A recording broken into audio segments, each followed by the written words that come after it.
Hello everyone, मैं रवि कुमार और आज इस हम वीडियो में पढ़ने वाले हैं लाइफ प्रोसेस चैप्टर।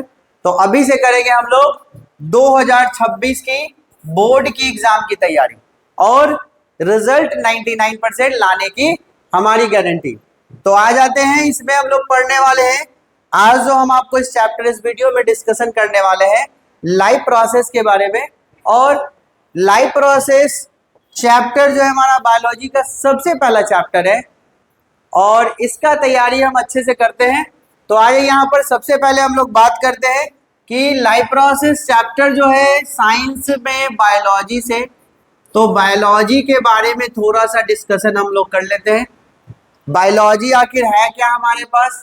तो बायोलॉजी हमारा साइंस का एक ब्रांच है। तो biology is a branch of science in which deal or study with living organism.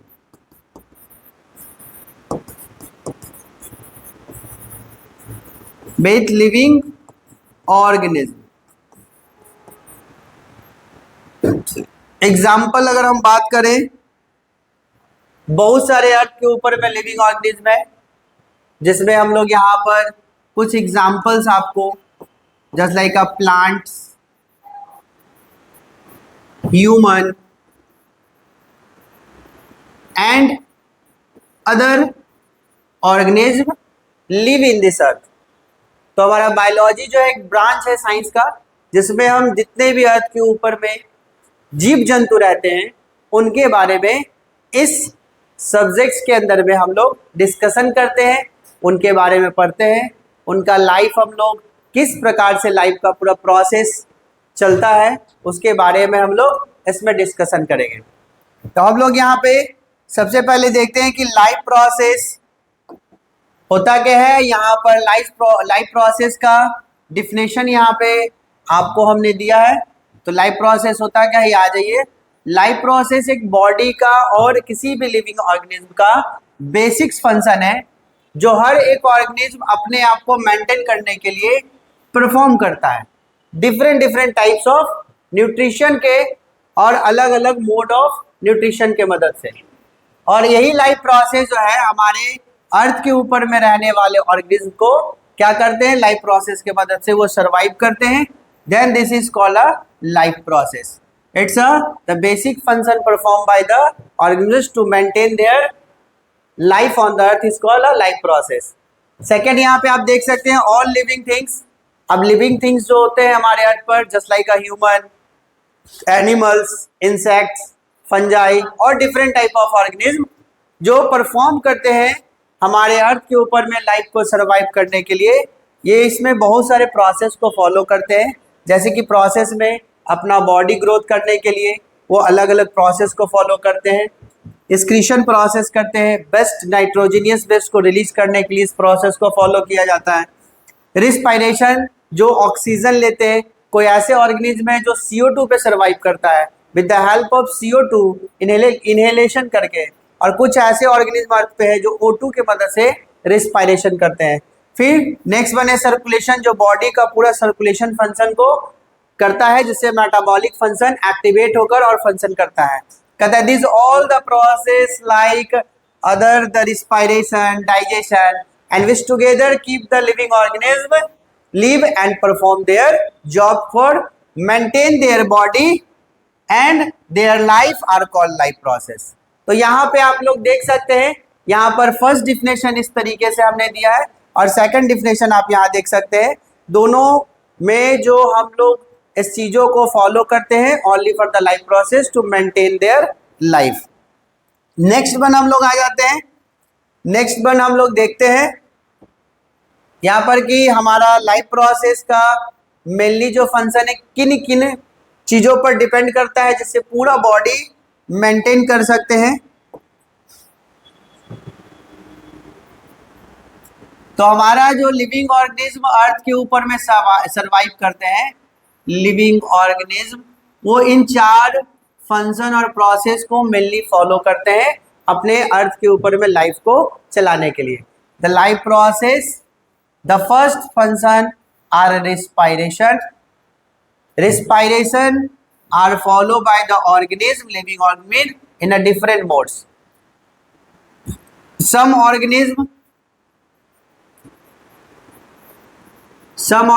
follow the respiration and to conduct the respiration with the help of CO2, like plants and trees follow the respiration with the help of CO2, and the other organisms depend on the oxygen, like a human, tiger, lion and other organisms. तो ये दो तरीके का respiration जो है organism अर्थ के ऊपर में जो रहते हैं वो दो तरीके का रिस्पायरेशन में भी, एक CO2 के ऊपर में CO2 को एब्जॉर्ब करके अपना रिस्पायरेशन फंक्शन करते हैं और दूसरा जो होता है वो O2 के ऊपर करते हैं। इसके बाद नेक्स्ट बनाया जाता है हमारा न्यूट्रिशन। हर एक ऑर्गेनिज्म को अपने आप को बॉडी को मेंटेन करने के लिए न्यूट्रिशन की आवश्यकता पड़ती है। To required for nutrition to maintain their all body organ and all the cells and tissue of the body. Nutrition are the 5 component, जब मिलते हैं तो हमारा न्यूट्रिशन तैयार होता है। Vitamins, proteins, minerals, carbohydrate and fat. This 5 component are the nutrition and to maintain their all the tissues and cell and the organ of the living organism. Next process, transportation. To the component of nutrition, 5 component to fulfill the nutrition, then transport all of the body, cell, organ and the to coordinate each other parts. The transportation system transport all nutrition and to maintain their body. Then the best part, the best product or the best nitrogenous waste are released by the excretion process, and this all function are to maintain the life process in the living organism. The next, तो ये आपको समझ में आ गया होगा कि हमारा body का जो चारों फंक्शन यहाँ पे देख रहे हैं लाइफ प्रोसेस करने के लिए, ये चारों फंक्शन के मदद से ही हमारा बॉडी का पूरा फंक्शन कंडक्ट होता है, मेटाबॉलिक फंक्शन प्रॉपर वर्क करता है। तो नेक्स्ट हमारा आ जाता है अब कि हम लोग यहाँ पर देखते हैं कि न्यूट्रिशन। अब आ जाइए हमारे पास कि न्यूट्रिशन जो हमने बात करा था कि there are 5 components of nutrition. Nutrition जो होते हैं हमारे 5 कंपोनेंट्स के न्यूट्रिशन होते हैं। तो हमारे न्यूट्रिशन में जैसे कि हम बात करते हैं 5 कंपोनेंट्स में, पहले भी बताया, vitamins, proteins, carbohydrate,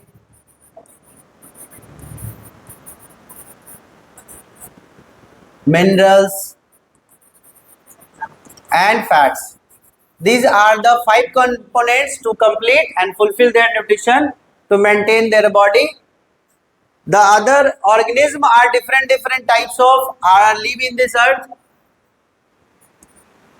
The plant are nutrition जो लेने का तरीका है प्लांट, और अगर हम बात करें एनिमल्स का तो दोनों का न्यूट्रिशन लेने का तरीका डिफरेंट है, इसीलिए न्यूट्रिशन भी हमारा 2 तरीके का मेनली बनाया गया।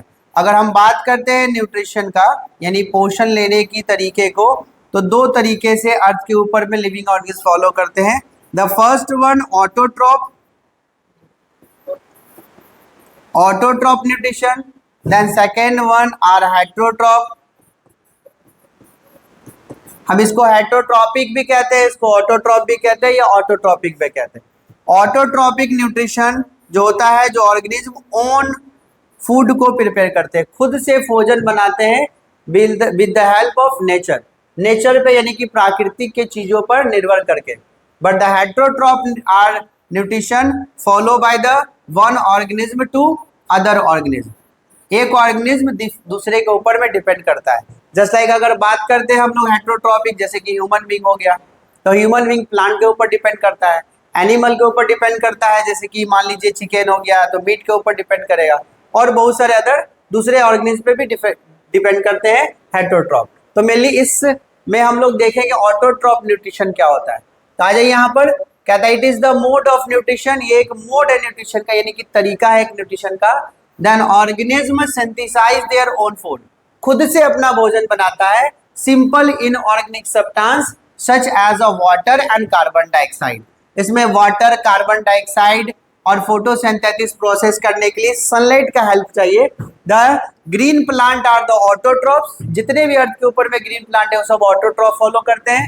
Then synthesize their food by the photosynthesis process by the help of sunlight, CO2, water and the present of chlorophyll.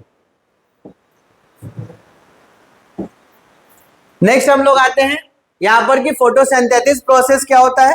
तो फोटोसिंथेसिस प्रोसेस जो होता है मेनली हमारा, यहाँ पे आप देख सकते हैं, यहाँ पे हम सबसे पहले प्लांट को ऑटोट्रॉफ न्यूट्रिशन करने के लिए कार्बन डाइऑक्साइड चाहिए, सेकेंड वाटर चाहिए जो इसको मिट्टी से मिलेगा और मिट्टी में मिनरल्स भी प्रेजेंट होगा, थर्ड वन सनलाइट चाहिए, प्रेजेंट ऑफ सनलाइट में, और प्लांट में क्लोरोफिल जो प्रेजेंट होता है उसके मदद से ये बनाएगा C6H12O6 यानी ग्लूकोज का फॉर्मेशन करेगा, 2 एटीपी का यानी कि एटीपी एनर्जी का फॉर्म है जो बनाएगा और O2 रिलीज कर देगा बाहर, जिससे दूसरे ऑर्गेनिज्म सरवाइव करते हैं। तो यहाँ पे आ जाते हैं फोटोसिंथेसिस प्रोसेस होता क्या है। फोटोसिंथेसिस प्रोसेस का होता है फिजियोलॉजिकल प्रोसेस है ये, जन प्लांट इसको फॉलो करता है and the containing of chlorophyll, क्योंकि प्लांट के बॉडी में क्लोरोफिल प्रेजेंट होता है और इसमें बताएंगे कि क्लोरोफिल बनता कैसे, किस पार्ट के मदद से। Then chlorophyll produce food in the form of carbohydrate. Chlorophyll जब प्लांट में प्रेजेंट होता है तो फोटोसिंथेसिस प्रोसेस करते समय और वो कंप्लीट करके कार्बोहाइड्रेट का फॉर्म करता है जो यहाँ पे आप देख सकते हैं।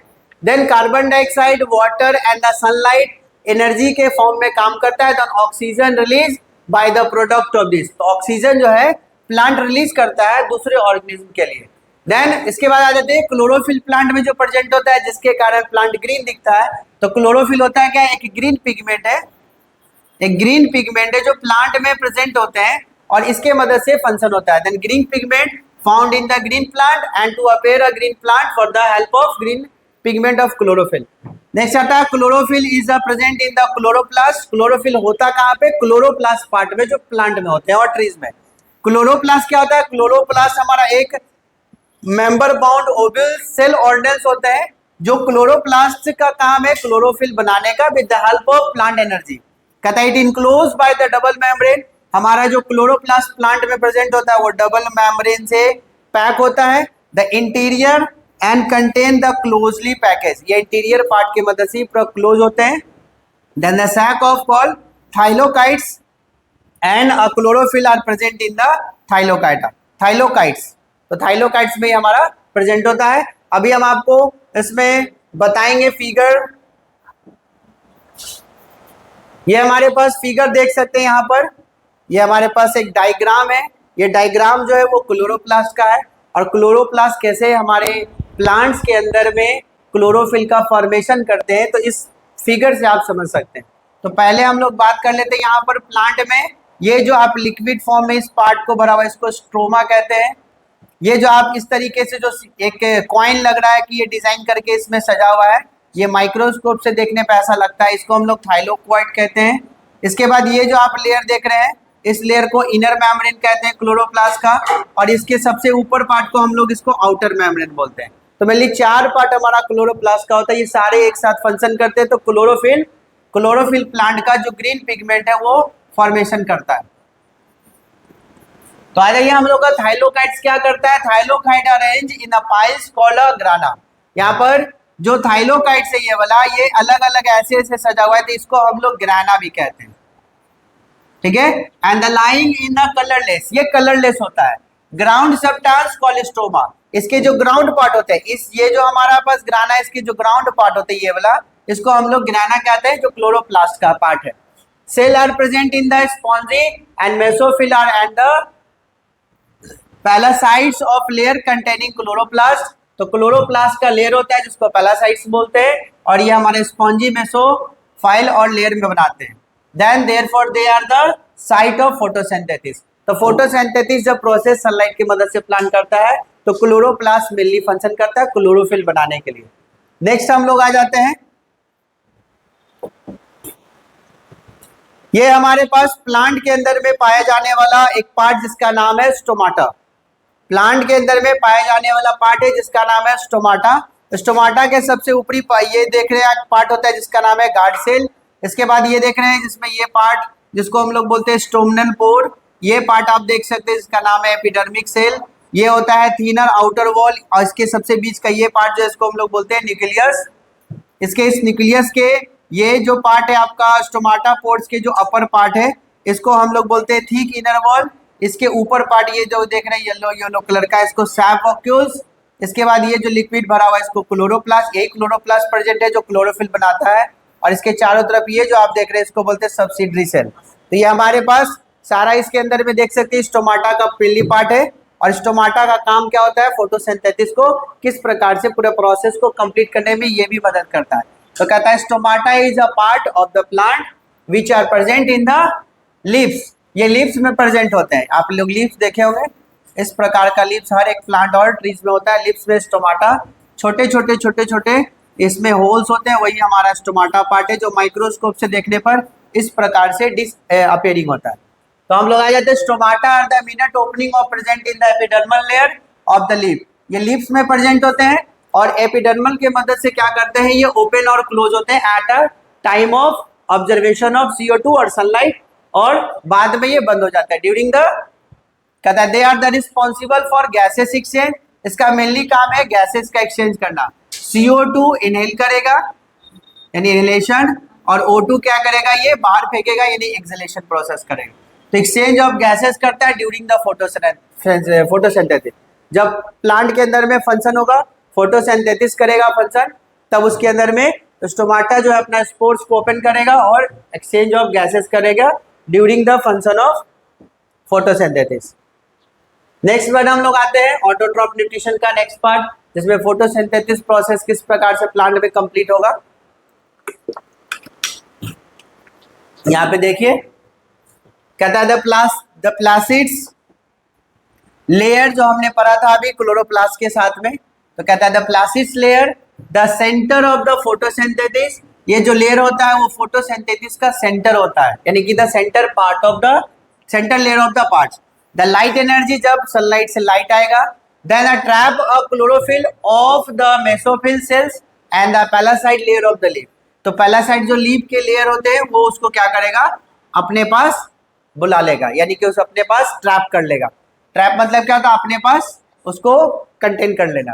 Then the chemical equation of photosynthesis, ये केमिकल इक्वेशन ऑफ फोटोसिंथेसिस का देख रहे हैं जो हमने पहले ही बता दिया है। CO2 चाहिए, वाटर चाहिए, प्लांट को सनलाइट चाहिए, क्लोरोफिल के प्रेजेंस में ये कार्बोहाइड्रेट का फॉर्म करता है, ये ग्लूकोज का फॉर्मूला है, लेकिन प्लांट को कार्बोहाइड्रेट एनर्जी है, ये ऑक्सीजन का फॉर्म करेगा और 2 ATP एनर्जी भी बनाता है। यहाँ पे ATP का हमारा फुल फॉर्म देख लीजिएगा। ATP को एक एनर्जी का फॉर्म है जिसका नाम होता है एडोसाइन ट्राइफॉस्फेट।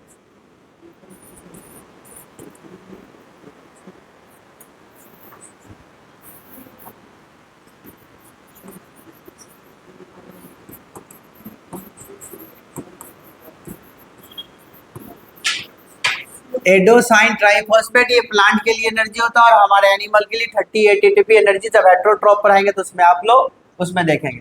तो ये हमारे पास यहाँ पर केमिकल इक्वेशन भी देख लिए, और केमिकल इक्वेशन फोटोसिंथेसिस कैसे होता है उसके बारे में भी हम लोग ने इस पॉइंट में हमने देख लिया।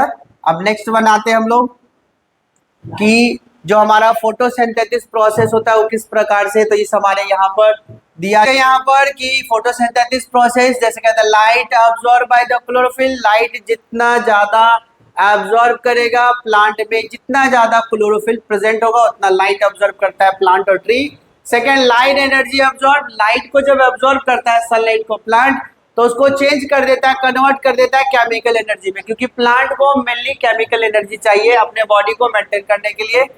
दैट द सेम टाइम, उसी समय at the same time photolysis process of water take, क्योंकि सॉइल से उसी समय प्लांट और ट्री पानी को ऑब्जर्व करता है, वाटर एब्जॉर्ब करता है, तो वहां पर फोटोलाइसिस प्रोसेस ऑफ वाटर हो जाता है take place. That is the water molecules split into hydrogen. तो वाटर के अंदर में आप लोग को पता है कि वाटर का फॉर्मूला H2O होता है, इसमें हमारा हाइड्रोजन स्प्लिट हो जाता है और ऑक्सीजन अलग हो जाता है। तो यही ऑक्सीजन हमारा प्लांट बाहर रिलीज कर देता है, ये हाइड्रोजन जो प्लांट ऑब्जर्व करके केमिकल एनर्जी बनाता है। Then next one, the carbon dioxide is converted. जो कार्बन डाइऑक्साइड हमारा देखे थे, जो CO2 ऑब्जर्व कर रहा था प्लांट, वो हो जाता है कन्वर्ट ग्लूकोज में and using the ATP energy जो 2 ATP energy form and NADPH produce during the light of reaction. Light reaction जब करता है तो उसमें एनर्जी NADPH भी बना देता है। Next chlorophyll, light carbon dioxide and water are necessary for the autotroph or the photosynthesis process complete and maintained in the plant.